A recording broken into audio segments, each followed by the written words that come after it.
सरफरोशी की तमन्ना अब हमारे दिल में है, देखना है जोर कितना बाजुए कातिल में है। यही बीज मंत्र था देश को अंग्रेजों की गुलामी से मुक्त कराने में अपना सर्वस्व न्यौछावर कर देने को तत्पर उन क्रांति वीरों का, जिन्होंने हंसते हंसते भारत माता के चरणों में अपने जीवन की आहुतियां दे दी। इतिहास के पन्ने ऐसे मतवाले वीरों की संघर्ष गाथाओं से रंगे पड़े हैं। इतिहास की इसी श्रृंखला में कई आंदोलन, कई महानायकों के नाम छूट गए या उन्हें वो महत्व नहीं मिला जिसके वे हकदार थे। ऐसे में उभर कर आता है एक नाम, गोविंद गुरु और उनके द्वारा चलाए गए भील आंदोलन का। और फिर शुरू हुआ भीलों की जागरूकता से घबराए अंग्रेजों और देशी रियासतों के दमन, अत्याचार और नरसंहार का काला अध्याय, जिसके सामने जलियांवाला बाग का नरसंहार भी बहुत छोटा प्रतीत होता है।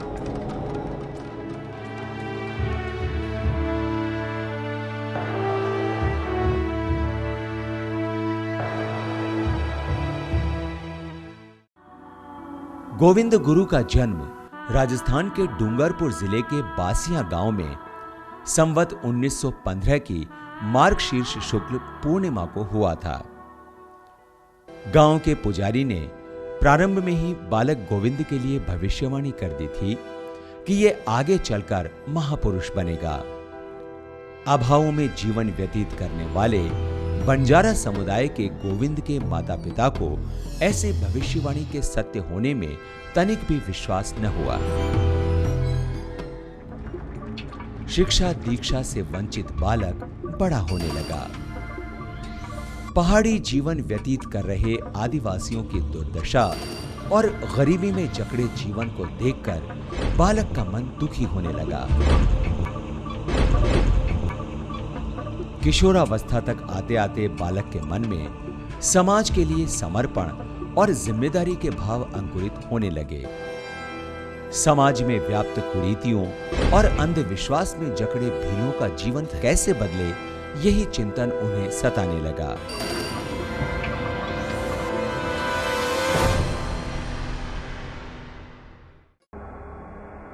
(1880) में स्वामी दयानंद सरस्वती उदयपुर आए थे।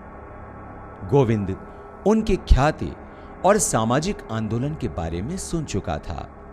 वो उनसे मिलने उदयपुर जा पहुंचा। युवा गोविंद पर उनके विचारों का गहरा प्रभाव हुआ। उनसे प्रेरणा और दीक्षा लेकर वे चल पड़े अंधविश्वास, कुरीतियों और दास्ता की बेड़ियों में जकड़े आदिवासी समुदाय को जगाने।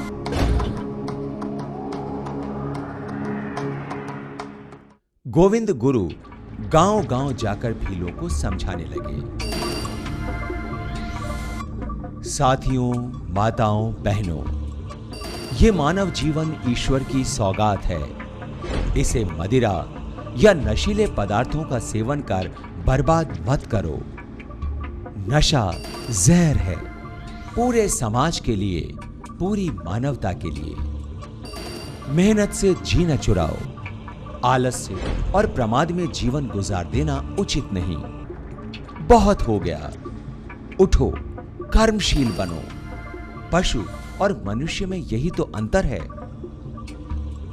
देखो, अज्ञानता के कारण आज हमारा समाज, पूरा भील समुदाय कैसे दास्ता की जंजीरों में जकड़ा हुआ है। हमें जागना होगा।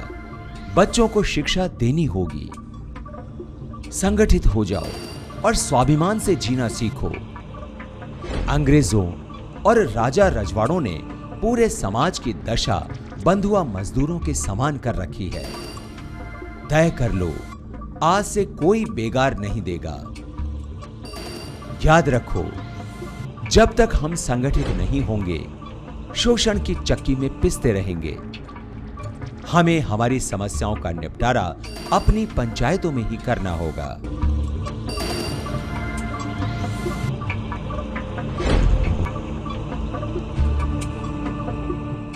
गोविंद गुरु की मेहनत रंग लाने लगी। जंगलों और पहाड़ों में पशुतुल्य विचरण कर संपूर्ण जीवन व्यतीत कर देने वाला भील समुदाय नई अंगड़ाई के साथ जाग उठा। पूरा आदिवासी समुदाय, जिसमें राजस्थान के अलावा गुजरात और मध्य प्रदेश का क्षेत्र भी जुड़ा था, गोविंद गुरु के अभियान से जागृत हो सभाएं गठित करने लगा। लोगों ने रजवाड़ों को बेगार देना बंद कर दिया। अपने आपसी मतभेद और झगड़े राजा के पास नहीं ले जाकर वे गोविंद गुरु द्वारा गठित पंचायतों और सभाओं में निपटाने लगे।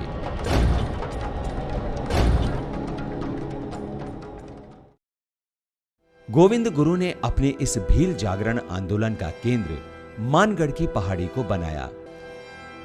लेकिन यही जागरूकता अंग्रेजों और देसी रियासतों को खटकने लगी। उनका स्वच्छंद चिंतन और गोविंद गुरु का बढ़ता प्रभाव उन्हें अपनी सत्ता के लिए चुनौती लगने लगा। डूंगरपुर, कुशलगढ़, बांसवाड़ा, संतरामपुर और देवगढ़ के राजाओं ने अंग्रेजों को संदेश भिजवाया कि भीलों ने स्वतंत्र राज्य के लिए तैयारी कर ली है। गोविंद गुरु पृथक भील राज्य बनाने में जुटे हैं। उन्हें अभी नहीं रोका गया तो वे अंग्रेजों की सत्ता के लिए चुनौती बनकर उभरेंगे। शीघ्र ही गोविंद गुरु को गिरफ्तार कर भील आंदोलन शक्ति से दबाया जाए।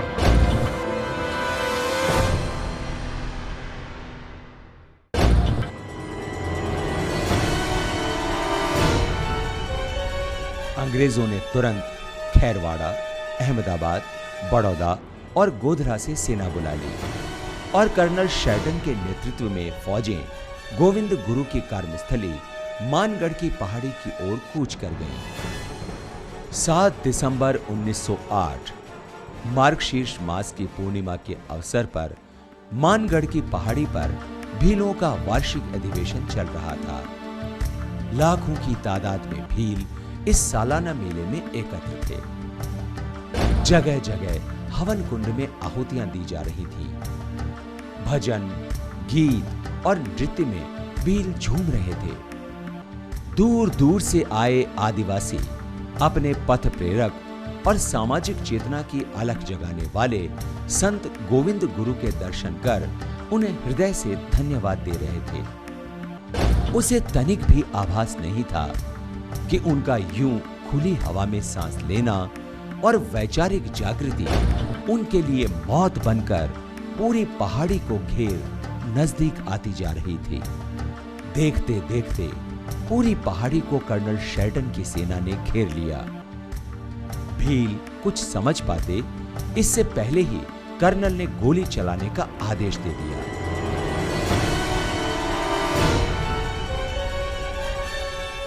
मानगढ़ की पहाड़ी गोलियों की आवाज से गूंज उठी। भोले भाले भीलों में भगदड़ मच गई। मौत ने हर राह बंद कर रखी थी।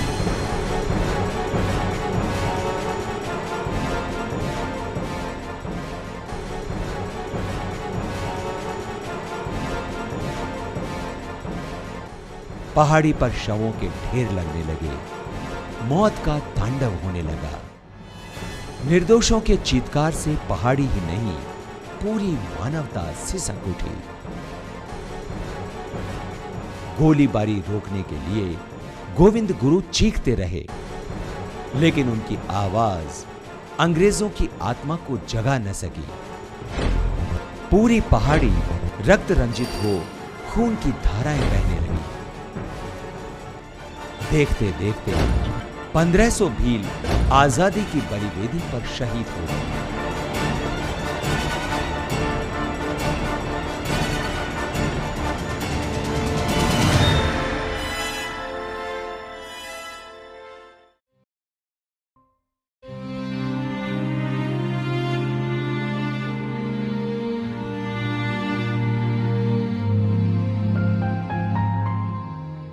लोग कहते हैं वहां मरने वालों की संख्या 1500 से कई गुना अधिक थी।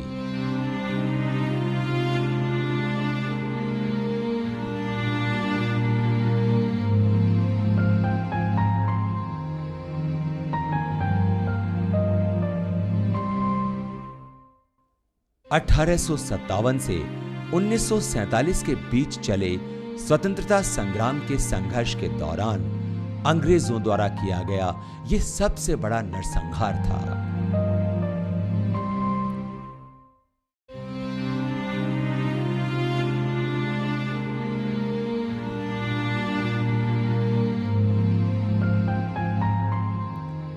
गोविंद गुरु और उनकी पत्नी को गिरफ्तार कर अहमदाबाद जेल में डाल दिया गया।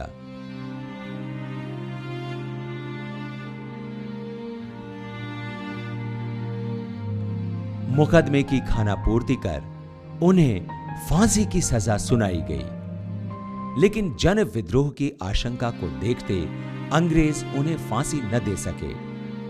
बाद में उनकी सजा 10 वर्ष की कैद में तब्दील कर दी गई और 10 वर्ष पश्चात उन्हें सशर्त रिहा किया गया, जिसमें प्रमुख शर्त थी कि वे कभी भी भील बहुल प्रदेश में प्रवेश नहीं करेंगे, अर्थात गोविंद गुरु को अपनी कर्म भूमि से अलग कर दिया गया।